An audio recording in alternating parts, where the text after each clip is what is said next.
Bonjour, bienvenue sur l'AERA TV, les rendez-vous des ressources humaines.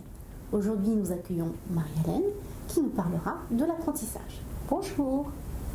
Nombreux sont les rapports remis au gouvernement, deux d'entre eux concernent l'apprentissage. Y trouve-t-on des solutions intéressantes pour les entreprises et les jeunes? Alors le premier rapport a été déposé par Jean Arthuis, qui est d'ailleurs un député européen. L'idée, c'est d'ouvrir véritablement l'apprentissage à l'Europe. Il y a donc plusieurs propositions qui vont être quasiment, d'après ce que dit le gouvernement, toutes reprises dans le projet de loi.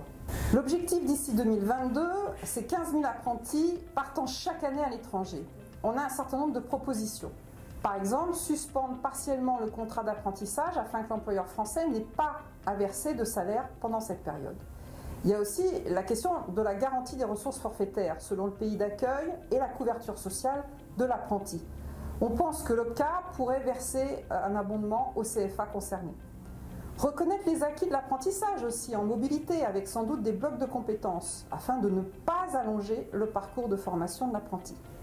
Créer la fonction de référent mobilité dans les CFA, favoriser l'accueil des apprentis européens en France et enfin promouvoir la mobilité des apprentis au niveau européen comme des chartes, des jumelages ou encore un Erasmus de l'apprentissage.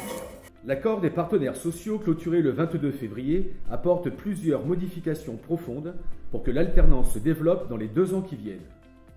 Corréler les besoins en compétences des entreprises sur le territoire et les offres de formation grâce à une plateforme nationale. Informer, orienter et accompagner les jeunes.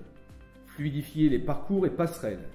Simplifier les règles administratives des contrats d'apprentissage ainsi que le cadre juridique et fiscal. Renforcer la qualité des formations CFA, mais aussi de la formation tutorale.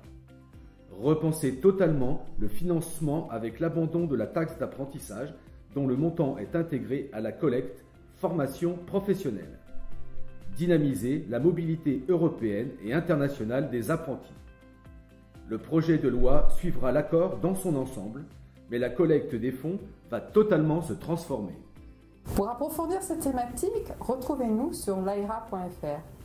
Merci de nous avoir suivis, merci Marie-Hélène et à bientôt pour un nouveau rendez-vous RH. Au revoir. Au revoir.